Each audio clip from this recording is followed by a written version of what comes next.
tried to come in to clean our carpets. My mom's dog Punky was a very sweet, loving dog.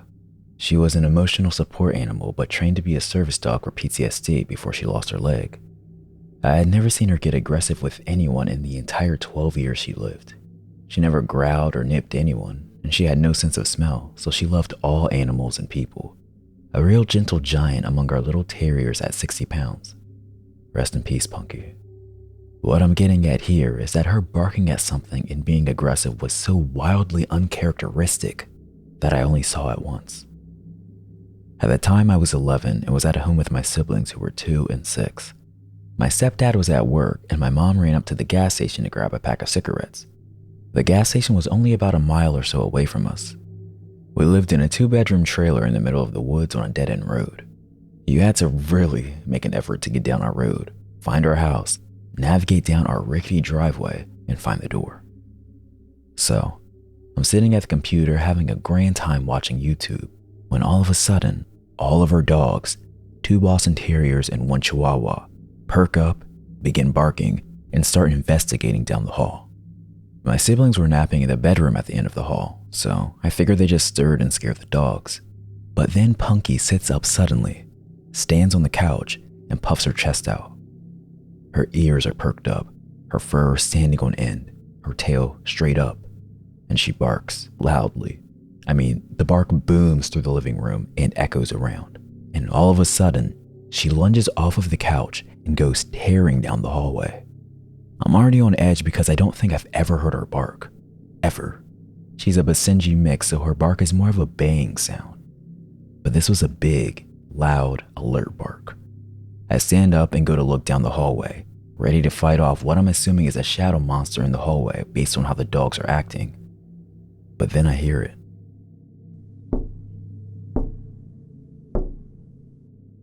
We didn't get visitors because of how weird our house was location-wise, so my 11-year-old mind had no idea what to do here. The only people who showed up here were family, and they didn't knock. So I slowly walked towards the door. The knock drew the attention of the dogs, and they came running back down the hallway, all except for Punky, and I felt better with our 3 yappy dogs in the room with me, even if they were all the size of New York City sewer rats. I opened the door just a bit, and standing on our porch is the sketchiest man I think I've ever seen. I can still picture him perfectly. He was a really thin, taller man with dark hair and a sunken face. He had bags under his eyes and this half-managed hair, sort of like he just gave it a quick brush and then figured, good enough. Everything about him just seemed a little too superficial, a little too shallow. His clothes were all off too. They were nice, but fake nice, you know? He had on a newer looking t-shirt, new jeans, and what looked like a suit jacket. All his clothes were dark too, despite the fact that it was summer in Texas and the weather was definitely into the hundreds that day. He also had this plain unlabeled bottle in his hand, and it looked like the label had been covered up and taped over. I stare up at him in confusion because I definitely didn't know this man, and I ask what he wants. He smiles at me with an exaggerated and forced grin, and he spoke in the same voice retail workers do. "Hey there, kiddo. I'm trying to sell this here carpet cleaner." And he shakes the bottle at me. "Mind if I come in and show you how good it works?" Alarms are going off in my head because he just seemed so off. The fact that he didn't ask if my parents were home is weird because he probably knew they weren't, and that's why he was there in the first place. I should have told him to get off our property, that I'd have to go get my mom, something except what I did say, but I didn't. Instead, I just shook my head and said, "No, we don't have carpet." "Well, it works on other things." And he took a big step towards the door and shook the bottle at me. I start to get scared and think I should close the door. But the thing is, our front door didn't even lock. We never really needed a lock given our location and how secluded our home was. I'm feeling like there's something very wrong about to happen, and I'm terrified as I think about what to do in the few seconds I think I have before it does happen. When all of a sudden, I hear it. Punky had crept up from the hallway, lowered towards the ground with her teeth bared and snarling like she was feral. She had slobber just dripping from her mouth. Her ears were down and she was ready to pounce. The guy hears it too, and as I look towards Punky, She tries to lunge past me and I just barely catch her with my legs as she tries her hardest to duck past me and attack this guy. He's startled and runs off the porch without another word, booking it down the driveway as I let Punky out along with the rest of our dogs and they start chasing him. Our small dogs chase him down the driveway and stop about halfway, barking and jumping about. But Punky just stops on the porch and watches him with her ears perked, just staring in the distance until he disappears. I swear I saw someone join up with him running when he got onto the road. The second he disappeared, Punky's entire body language changed and she went back to being the sweet dog I knew. No barking or growling, just laying around, mouth still covered in slobber. I realize my siblings are still down the hall and run to check on them. And when I get to the bedroom, I find my siblings still sleeping soundly. But the bedroom window was wide open, the curtains pushed all to one side, and the items on the dresser in front of the window were all shoved around. There was no doubt in my mind that someone had tried to climb through the window. From what I can gather, the bedroom window was visible from the couch where Punky was sleeping, so I think someone was trying to climb through the window before Punky went after them and scared them off, and the man at the door was meant to distract me. They definitely didn't expect Punky, a bigger dog, because most of the time she was with my mom inside, while our small dogs were the one that saw public eye more often. I don't know what they intended to do, but after my mom got home, she took all of us to my aunt's house, and on our way there, we saw the men walking up someone else's driveway. This time I was certain about it, as we watched the second one split off to wait by the road.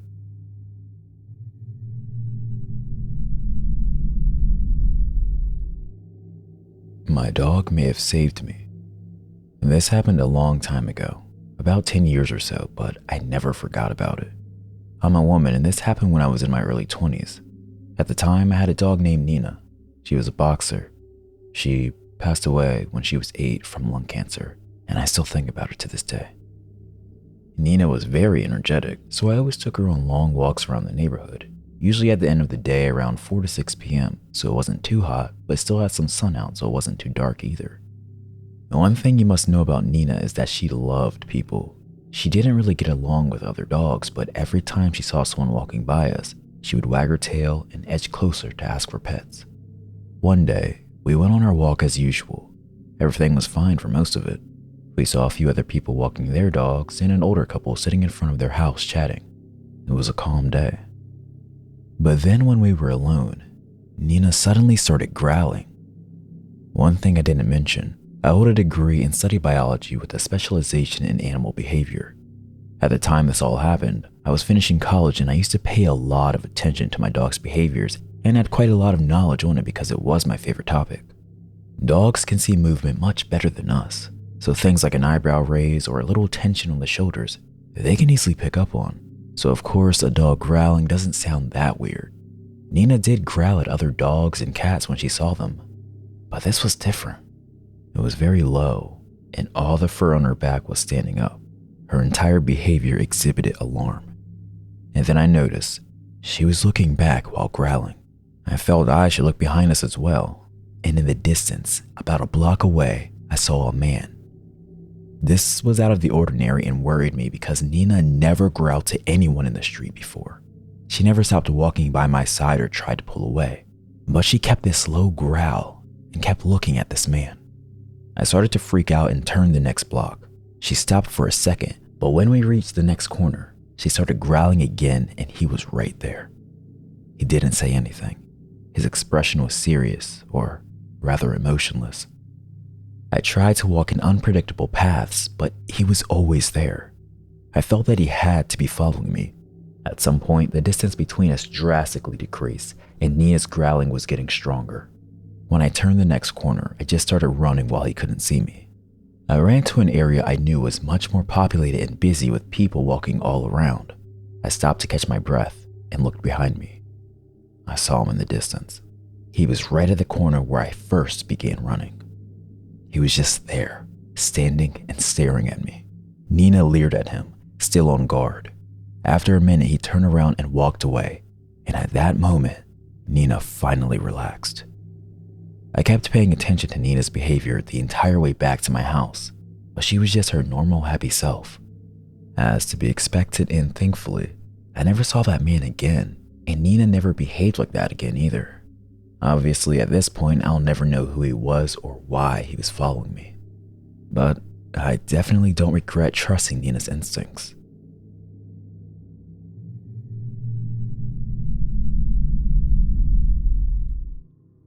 Why I no longer go camping, and why I really love my dog. To understand my story, you sort of have to know a tiny bit about trespassing laws in our country.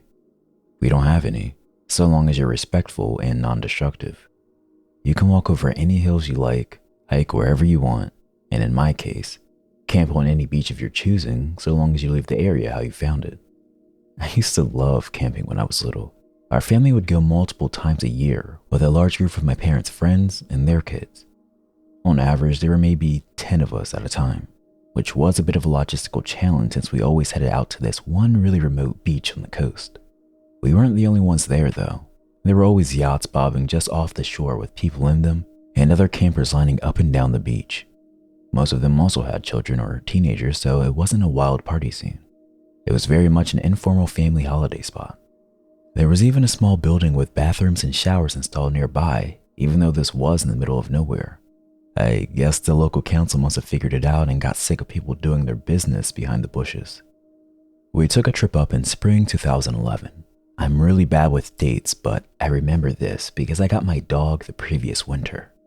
I picked her out that November from the shelter as a birthday gift from me to me, as I paid her adoption fee.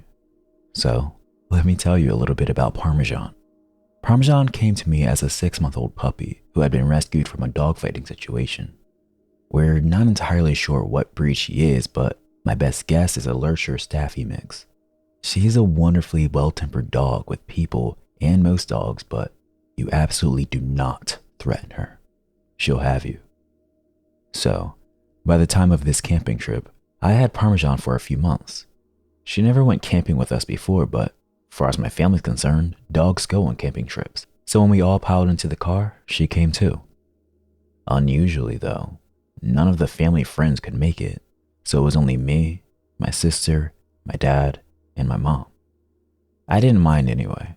I wasn't really that attached to the other kids, and I'd rather play with my dog, and I still did have my sister with me. The drive took the best part of 6 hours, and because we left a little bit later, we arrived at sunset. Not the best time to be building a tent, but we'd expected to arrive to other campers already set up and the beach illuminated in campfires. The beach was empty. In spite of this, my parents started taking stuff out and trying to build the tent. They asked us to fetch some of the lighter bags from the boot of the car while they sat pointing a flashlight at the sand to see properly. I rolled down the window of the car for Parmesan before getting out. It was pretty hot out and I wanted her to have fresh air. Always gotta be looking out for my girl. As we're fumbling about in the dark, on a beach, in the middle of nowhere, it's pretty spooky. The one road that led to this beach was circular and had a bridge over the water, meaning you could basically circle around the beach like a big O shape if you felt like it. I wasn't really paying attention to the road. I just remember complaining to my mom that I was tired. After maybe 15 minutes of my dad trying to nail the tent into the sand, my mom's asking him, "Have you seen that car drive around? It's been a few times." My dad kind of shrugged it off. He's sort of like that. I don't know if he said anything back to her, but after a few more minutes, a car pulled up next to ours on the road and someone got out. It was maybe 15 or 20 feet from the cars to where we were, and the light was pretty low. We weren't expecting to see anyone else here at this point, and I think my mom said it must be security. I don't know why a random beach would have security though. I think what she meant was the wildlife trust or something, as they do occasionally come down to do their nosy. The guy was walking pretty unevenly. He must have been drunk or high because he had that stagger to him. There was absolutely no way this guy was sober. Awesome. As he walked into flashlight range, we realized he was carrying a large knife, maybe the size of a machete. Although I was small at the time, so maybe my sense of scale was off. I really don't like my dad, but credit to him. Once he saw this, he got up immediately, holding on to the camping mallet and put us all behind him. The man began to shout wildly at us that we can't camp here, and he was just letting us know. My dad tried to initially be a bit low-key with the guy and told him that was fine, we'd leave, but this didn't work. He kept coming closer to us, so my dad started shouting and the man started shouting back. My sister and I were crying. I remember shaking. I was utterly terrified, as I'm sure anyone would be in that situation. It really did seem like this guy and my dad were gonna fight, and I'm gonna be honest, I didn't fancy my dad's chances. While it's grim to consider, I'm absolutely convinced he would have killed my dad and possibly us as well once he was done, as I don't think my mother would have had the common sense to run with us. I love her, but she's always put dad and her relationship with him above us. This isn't how it went down. A bolt from the black like a wolf descending on its prey took us all by surprise. Most of all, the man with the knife. In that moment, Parmesan was the apex predator large canines represent in nature. She got him good by the arm and clamped down hard, ripping his jacket and shredding the skin underneath. He dropped the knife as he was holding it with the arm that she got him by. He kicked her, punched her, and eventually got her off. He grabbed the knife from the sand and ran back to his car and drove off. Parmesan didn't follow him. She stayed with us, muzzle covered in blood.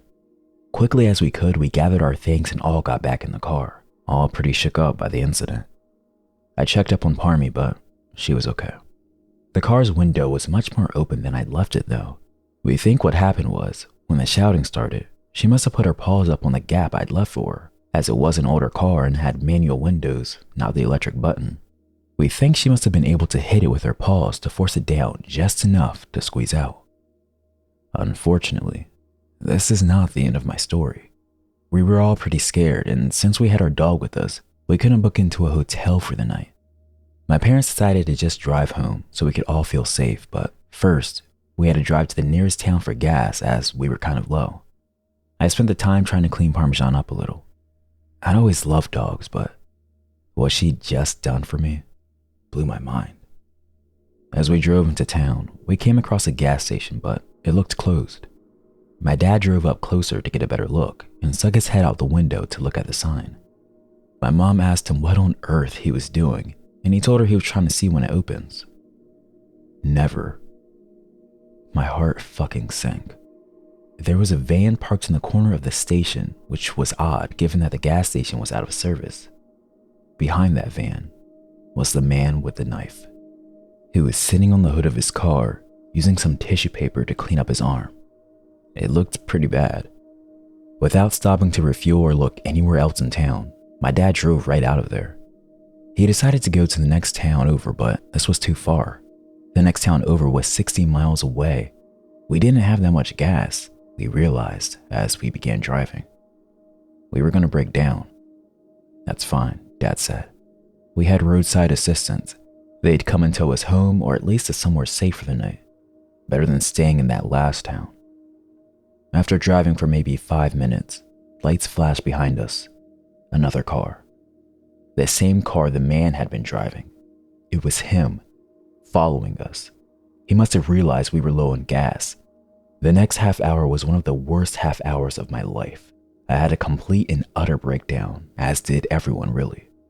I could tell my parents were trying to keep it under wraps so it wouldn't upset us.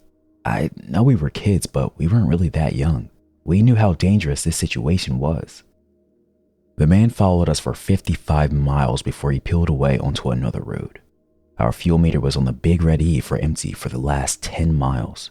We were driving on fumes. I don't really believe in God, but if he does exist, that was definitely one of his miracles. Once we got there, we drove into a gas station and refilled to a full tank before driving the rest of the way home. My sister and I slept in the car after that. I only woke up once we made it all the way home. Just grateful nothing worse had happened than that. After getting some sleep, my mom called the non-emergency line for the police and reported what had happened.